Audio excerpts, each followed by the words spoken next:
Kim Philby, Britain's anti-James Bond. Kim Philby is probably Britain's most famous spy, after James Bond of course. He is also Britain's biggest traitor. For 30 years he lived as a double agent, manipulating his colleagues, denying his communist ideals while rising to the top of MI6 and defecting to the Soviet Union in 1963. He was born before World War I in Punjab, India, where his parents were stationed. His father was a member of the Indian Civil Service, a well-known author and Muslim, and later became a civil servant in Mesopotamia and advisor to King Ibn Saud of Saudi Arabia. His family had a high standing in the British Empire, the ruling class. As he grew older, he studied at Westminster School and latterly at the famed University of Cambridge, where he read history and economics.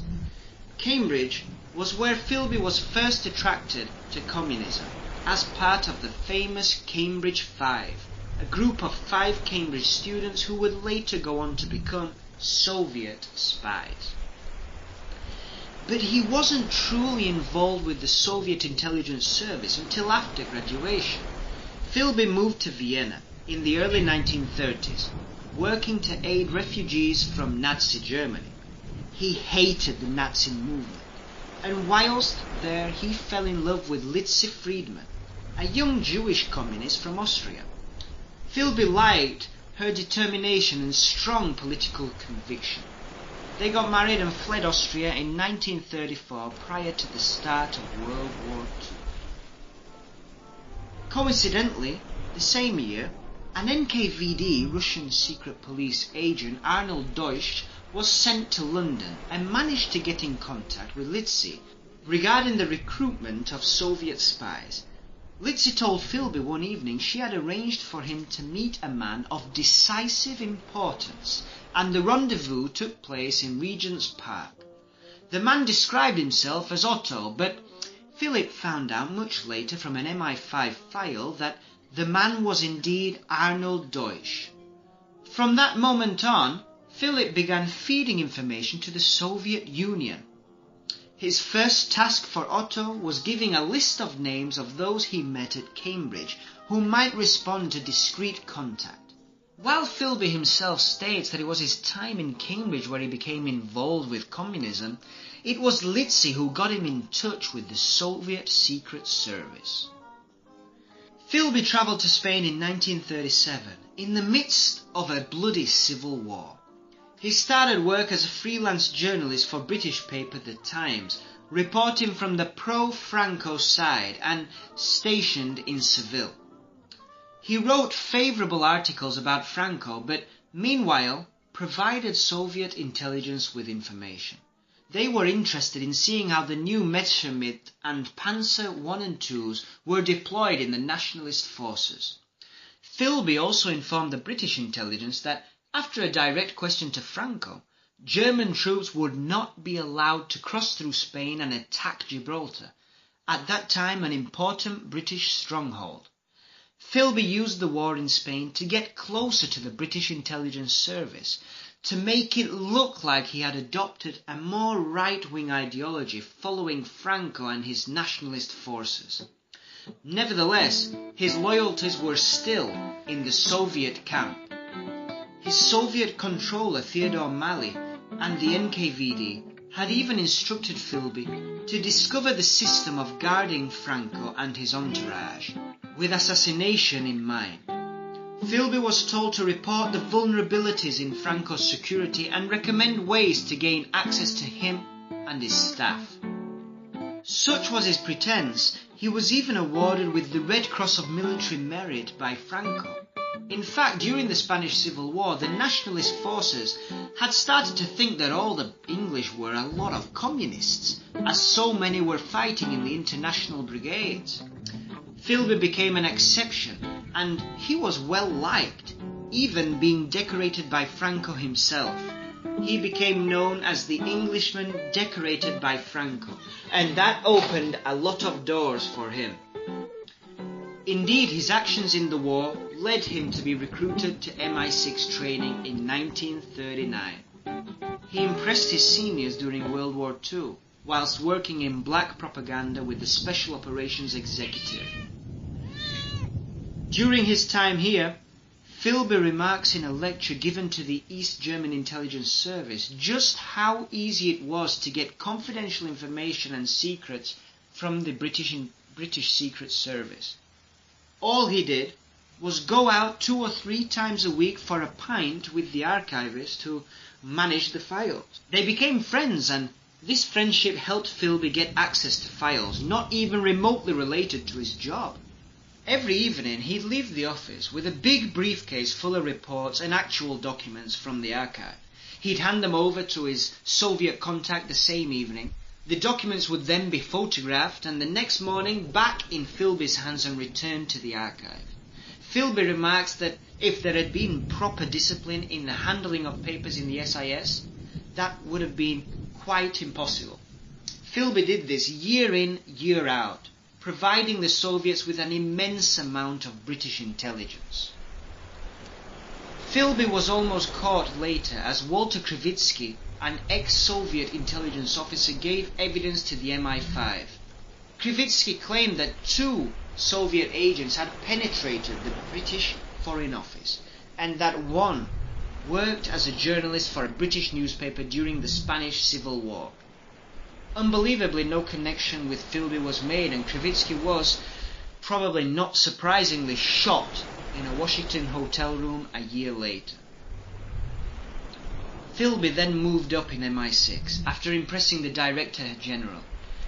He was appointed number 2 as they reopened their Soviet Affairs section after the war. MI6 had put a Soviet double agent in charge of countering Soviet espionage. This was a huge coup for the Soviet intelligence, as it gave Philby access to highly sensitive documents just in time for the start of the Cold War. In this position he was well able to protect his old Cambridge 5 buddies, Blunt, Burgess and McLean, and he also informed his Soviet handlers about Konstantin Volkov, a Soviet diplomat who was informing London about Soviet spies working in the British Foreign Office. Volkov was arrested by the KGB, interrogated, and subsequently executed. At the height of the Cold War, Philby was posted to Washington, D.C. to be the liaison between the CIA and MI6 as the USA and Britain ramped up their intelligence operations. Whilst there, he betrayed a US-British joint operation to secretly send thousands of trained Albanians back into Albania to overthrow the communist Soviet-leaning regime of Enver Hoxha. Philby leaked the information to the Soviet Union, and the operation failed, with many of the infiltrators being killed before the coup started. Philby himself tries to turn this to his credit. He claims his actions helped prevent World War III. He believes if he had not compromised the operation and it had succeeded, then the CIA and MI6 would have attempted the same in countries like Bulgaria, after which he believes the Soviet Union would have become involved, leading to war. Such was the trust shown in Philby's ability that in 1950 he was discussed as a candidate to become the next Director General of MI6. However, MI5 ran a security check on Philby, and the evidence of Volkov was studied in detail. Suspicion also arose at the speed of which Philby rejected his communist beliefs he had held at Cambridge, and adopted the right-wing views throughout and following the Spanish Civil War. Things got worse for Philby as 2 of his old Cambridge friends defected to the USSR in 1951. Philby was arrested, but cleared of any wrongdoing. Harold Macmillan, ex-Prime Minister but then Foreign Secretary, publicly dismissed the claim made by the New York Sunday News, which claimed that Philby had acted as a Soviet spy, saying, "He carried out his duties ably and conscientiously, and I have no reason to conclude that Mr. Philby has at any time betrayed the interests of his country." Philby held a press conference to deny he was a communist, quite against his nature, as he had spent most of his life trying to avoid publicity at all times. The British accusers dropped their claim, and Philby seemed to be in the clear.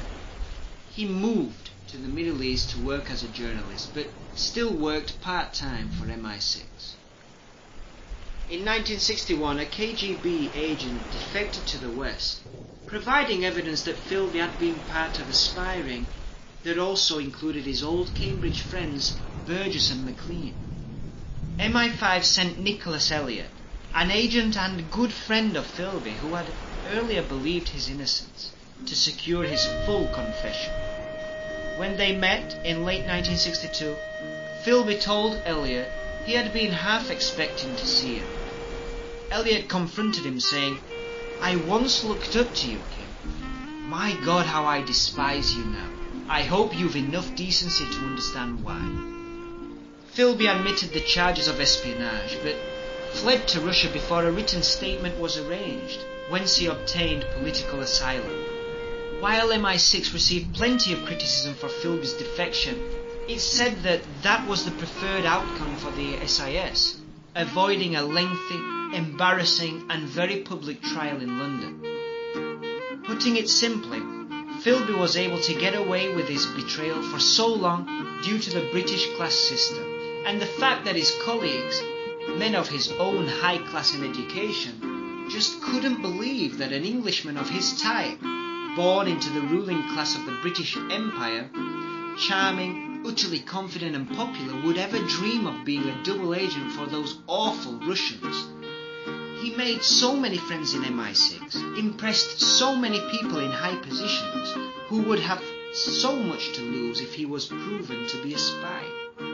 It took him years of careful planning to get into the MI6, starting with journalism, being with and talking to the right people, building contacts with the establishment. He was even able to remove and replace his own boss in MI6, which Philby says was a very dirty story, but after all, our work does imply getting our hands dirty from time to time. In a top-secret speech to East German spies, he gives one piece of advice to the spies before him: never confess. If they confront you with a document containing your handwriting, it's a forgery. Just deny everything. Kim Philby, the finest British spy and Soviet